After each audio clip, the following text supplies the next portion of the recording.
Hi everyone, welcome back to Abhyasana channel. ఈరోజు మరొక latest అప్డేట్తో మరలా మీ ముందుకైతే వస్తున్నాను. ఇది సెంట్రల్ గవర్నమెంట్ ఉద్యోగాలకు సంబంధించిన నోటిఫికేషన్ అండి. Nuclear power corporation of India, సింపుల్గా చెప్పాలంటే NPCIL నుంచి ఉద్యోగాల నోటిఫికేషన్ రావడం జరిగింది. ఎనీ డిగ్రీ ఉన్న వాళ్ళు అప్లై చేసుకోవచ్చు.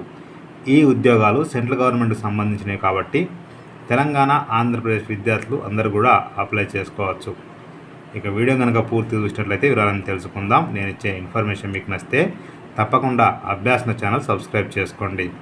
మనం చూస్తున్నది official website NPCIL, nuclear power corporation of India limited, A government of India enterprises. ఇక్కడ మనం చూస్తున్న అఫీషియల్ వెబ్సైట్లో కరెంట్ వేకెన్సీ ఇక్కడ ఇచ్చారు మనకి. Post and category wise breakup of vacancy మొత్తం 58 పోస్టులు ఉన్నట్టున్నాయి. సో అసిస్టెంట్ గ్రేడ్ 1 ఇచ్చారు, F&A అండ్ C&MM. సో అన్నిటికి కూడా ఎనీ డిగ్రీ అండి, BA, BCom, BSc, BCA, BBA, B pharmacy, B Tech, ఇంకా చెప్పాలంటే BCA, సో అగ్రికల్చర్, ఏదన్నా మొత్తానికి ఈక్వలెంట్ డిగ్రీ ఉంటే సరిపోతుందండి. ఓకేనా అండి, B ఫార్మసీ అప్లై చేసుకోవచ్చు. ఇక ఇక్కడ మనం చూసినట్లయితే ముందుగా ఇక్కడ అడ్వర్టైజ్మెంట్ నోటిఫికేషన్ చూద్దాం. ఒకసారి క్లిక్ చేస్తే ఓపెన్ అయిపోతుంది. రైట్ క్లిక్ ఇచ్చేసి ఓపెన్ అవ్వంటే ఇది నోటిఫికేషన్. సో ఫస్ట్ హిందీలో ఇచ్చారు, తర్వాత ఇంగ్లీష్లో ఇచ్చారు. నేను స్క్రోల్ చేస్తున్నాను, చూద్దాం ఒకసారి.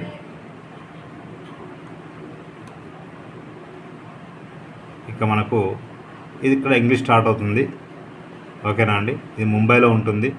మనకు ఇది ఆన్లైన్ అప్లికేషన్ స్టార్ట్ అయింది June 5th రోజు. Last date June 25th. అంటే జస్ట్ మనకు 20 days టైం ఇచ్చారు. ఆన్లైన్లో అప్లై చేసుకోవాల్సి ఉంటుందండి. ఓకేనా అండి, ఈ టోటల్ వేకెన్సీ అండి ఇక్కడ ఇచ్చారు. అంటే అన్రిజర్వ్డ్ ఎన్ని ఉన్నాయి, EWS ఎన్ని ఉన్నాయి, SC ఎన్ని ఉన్నాయి, ST ఎన్ని ఉన్నాయి, OBC నాన్ క్రిమినల్ ఎన్ని ఉన్నాయి, మొత్తం ఇవ్వడం జరిగింది. ఇక్కడ PH వాళ్ళకు కూడా కొన్ని పోస్టులు అయితే ఇచ్చారండి. ఓకేనా అండి, ఇక దీనికి మీరు చూసినట్లయితే లాస్ట్ డేట్ చెప్పకండి, లాస్ట్ డేట్ వచ్చేసి June 25th వరకు టైం ఉంది. ఈరోజు 7th, అంటే ఇంకా 18 days, అంటే ఇంకా దాదాపుగా మనకు 2.5 weeks టైం అయితే ఉంది. ఇక అప్లికేషన్ ఫీ వచ్చేసి 100 రూపాయలండి. అది ఎవరికి అంటే జనరల్, అన్రిజర్వ్డ్, EWS, OBC వాళ్ళకి 100 రూపాయలు, SC ST వాళ్ళకి, ఫీమేల్ క్యాండిడేట్స్కి, PWBDకి, డిఫెన్స్ వాళ్ళకి, ఇంకా ఎవరైతే ఎంప్లాయీస్ NPCIలో పనిచేస్తారో వాళ్ళకి ఎలాంటి ఫీ లేదు, ఫ్రీ ఆఫ్ కాస్ట్లో అప్లై చేసుకోవచ్చు. ఓకేనా అండి, మంచి ఆపర్చునిటీ. ఎడ్యుకేషన్ క్వాలిఫికేషన్ ఇక్కడ ఇచ్చారు కదండి. ఎనీ బ్యాచిలర్ డిగ్రీ మనకు 50% ఉంటే సరిపోతుంది. సో మంచి opportunity. Pay level 4, pay level మీకు బేసిక్ పే 25,500, ఇక్కడ DA 12,750, ఈ రెండు అయితే 38,250 వస్తున్నాయి. ఇంకా దీంతో పాటుగా మీకు ట్రాన్స్పోర్ట్ అలవెన్స్ ఉంటుంది, అదేవిధంగా లీవ్ ట్రావెల్ అలవెన్స్ ఉంటుంది, హౌసింగ్ అలవెన్స్ ఉంటుంది. ఇవన్నీ కలుపుకుంటే దాదాపుగా మీకు 60,000 వరకు సాలరీ రావచ్చండి. మంచి ఆపర్చునిటీ. ఓకేనా అండి, ఇన్సెంటివ్ కూడా ఉంటుంది మీకు. ఓకేనా, లోన్స్, అడ్వాన్సెస్, అదేవిధంగా రిటర్న్ బెనిఫిట్స్ అన్నీ కూడా ఉంటాయండి. Group insurance. ఏజ్ వచ్చేసి 21 to 28 years ఉండాలి. ఇక SC ST వాళ్ళకు 5 years, BC వాళ్ళకు 3 years ఎడ్యుకేషన్ ఉంది, PH వాళ్ళకు 10 years అట్లా ఇవ్వడం జరిగింది. ఓకేనా అండి, ఓకే చూసుకోండి ఒకసారి. మీకు ఈ సెలక్షన్ ఎలా ఉంటుందంటే ఫస్ట్ రిటన్ టెస్ట్ ఉంటుంది, తర్వాత టైప్ రైటింగ్ ఉంటుంది, ఆ తర్వాత కంప్యూటర్ ప్రొఫెషనల్ టెస్ట్. మొత్తానికి 3 stagesలో అయిపోతుందండి. మంచి ఆపర్చునిటీ. మళ్ళీ ఇక్కడ రిటన్ టెస్ట్లో కూడా ఏంటంటే చూడండి, ప్రిలిమినరీ టెస్ట్ ఉంది, మెయిన్స్ ఉంది. ఓకేనా అండి, ప్రిలిమినరీ టెస్ట్లో మీకు general knowledge, current affairs 25 marks, 25 questions, computer knowledge 15 questions, English 10 questions, మొత్తం ఎన్ని అవుతున్నాయి ఇక్కడ చూసుకుంటే ఒకసారి, మొత్తం 50 అవుతున్నాయండి. ఇక్కడ మరి చూడండి, the test will be 1 hour, maximum 150 marks అని ఇచ్చారు. ఓకేనా, 3 marks కరెక్ట్ ఆన్సర్, రాంగ్కి 1 mark ఉంటుంది, నెగిటివ్ మార్క్ కూడా ఉంటుంది కాబట్టి చూసుకోండి ఒకసారి. ఓకేనా అండి, ఇక ఇక్కడ మీకు క్వాలిఫైయింగ్ వచ్చేసి general category 40, SC ST BC EWS 35 marks ఇచ్చారు. ఇక అడ్వాన్స్ టెస్ట్ వచ్చేసి 2 hours ఉంటుంది, 150 marks అని చెప్పారు. Quantity of test 25 questions, 25 marks. తర్వాత క్రిటికల్ రీజనింగ్ 25 questions, మొత్తం 50 వరకు ఉంటుంది. ఇది కూడా ఇక్కడ కూడా సేమ్ అండి, చూసుకోండి. ఇక్కడ 3 మార్క్స్ ఉంటుంది కరెక్ట్ ఆన్సర్కి, రాంగ్ అయితే 1 మార్క్ కట్ అవుతుంది. ఓకేనా. General 30%, SC ST BC 20%. ఓకేనా. దీని తర్వాత మీరు చూసినట్టు స్టేజ్ 3లో కంప్యూటర్ ప్రొఫిషియన్సీ అంటే మనకు ఉంటుంది. ఓకేనా అండి.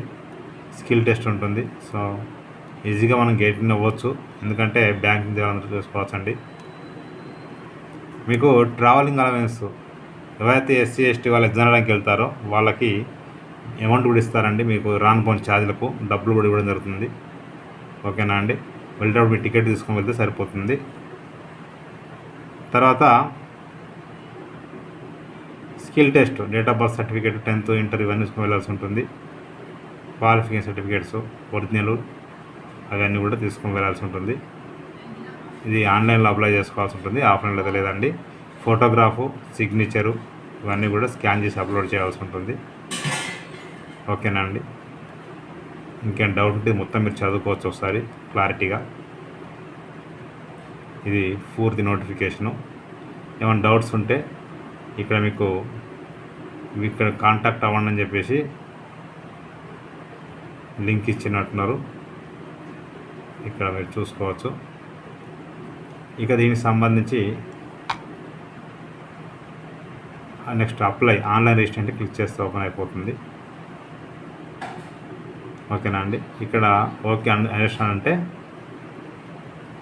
మనం ఇక్కడ చూడండి, ఇక్కడ ఏ పోస్ట్ సెలెక్ట్ చేసుకోవాలి, డిసిప్లిన్ ఏదైతే పెట్టుకోవాలి, కేటగిరీ ఓకేనా ఏదైతే పెట్టుకోవాల్సి ఉంటుందండి. తర్వాత ఆర్యు పిహెచ్ అవునా కాదా, ఎస్ఎస్ అని ఇవ్వండి. ఇది ఇచ్చినాక మీరు కింద ఇక్కడ ఓకే అని చేస్తే మీకు అప్లికేషన్ ఓపెన్ అయిపోతుంది. ఓకేనా అండి. ఆ విధంగా మీరు అప్లై చేసుకోవాల్సి ఉంటుంది. ఇక నెక్స్ట్ చూడండి, ఒకవేళ పాస్వర్డ్ ఇక్కడ మనకి ఒకవేళ అప్లికేషన్ ఓకేనా అండి. ఒకవేళ అప్లికేషన్ పాస్వర్డ్ మర్చిపోతే ఇక్కడ పాస్వర్డ్ ఉంది, క్లిక్ చేస్తే ఓపెన్ అయిపోతుంది. అంటే మీరు ఒకవేళ అప్లికేషన్ పూర్తిగా కంప్లీట్ చేయకపోతే ఇక్కడ లాగిన్ ఐడి పాస్వర్డ్ ఇచ్చేసి క్యాప్చా ఎంటర్ చేసి లాగిన్ అంటే రిమైనింగ్ పార్ట్ అప్లై చేసుకోవచ్చు. ఇక్కడ మీరు ఏమైనా పాస్వర్డ్ మర్చిపోయినట్లయితే చూడండి ఒకసారి, ఇక్కడ పాస్వర్డ్ ఉంది, ఇక్కడ మనకి ఫర్గట్ పాస్వర్డ్ లింక్ ఉంది, ఇక్కడ క్లిక్ చేస్తే ఓపెన్ అయిపోతుంది. ఇక్కడ క్లిక్ చేస్తే ఓపెన్ అవుతుంది. ఈ రీసెట్ పాస్వర్డ్ ఉన్నట్టు ఇక్కడ click here to generate password and change password, ఇదొకటి. రీసెట్ క్రియేట్ న్యూ పాస్వర్డ్, ఇక్కడ ఫస్ట్ జనరేట్ పాస్వర్డ్ ఓకేనా అండి, క్లిక్ చేస్తే ఓపెన్ అయిపోతుంది. వాళ్ళ పాస్వర్డ్ మర్చిపోతే ఇక్కడ మీరు చూసినట్లయితే క్లిక్ చేసినప్పుడు ఇక్కడ మీ user name, date of birth, email ID కనిపిస్తుంది. ఇక్కడ క్యాప్చా ఎంటర్ చేసి జనరేట్ పాస్వర్డ్ చేయడం మీకు పాస్వర్డ్ అనేది మొబైల్కి ఇమీడియట్గా వస్తుందండి. లేదు మళ్ళీ క్రియేట్ చేసుకోవాలి కొత్తగా అనుకుంటే రీసెట్ క్రియేట్ అంటే మళ్ళీ కొత్తగా అకౌంట్ క్లిక్ చేసుకోవచ్చు. ఇక్కడ అప్పుడు సేమ్ ఇక్కడ user name, date of birth, email ID, అదేవిధంగా new password, confirm new password, identification code ఓకేనా అండి, ఈమెయిల్కి వస్తుంది. ఎంటర్ చేసి ఇక్కడ కంప్యూటర్ ఇమేజ్ ఎంటర్ చేసి క్రియేట్ న్యూ పాస్వర్డ్ క్రియేట్ చేసుకోవచ్చు. సో ఇదంతా బాగుంది.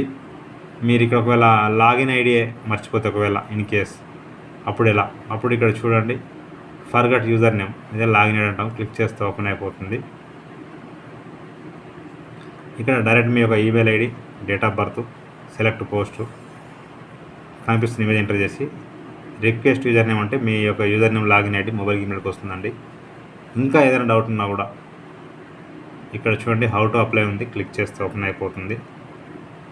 ఇది క్లిక్ చేసి ఏ విధంగా అప్లై చేసుకోవాలి ఇక్కడ చదువుకొని అప్లై చేసుకోవచ్చు. నేను డిస్క్రిప్షన్ లింక్ అయితే ఇస్తాను, క్లిక్ చేస్తే ఓపెన్ అయిపోతుంది. ప్రతి ఒక్కరు షేర్ చేయండి, ఫార్వర్డ్ చేయండి.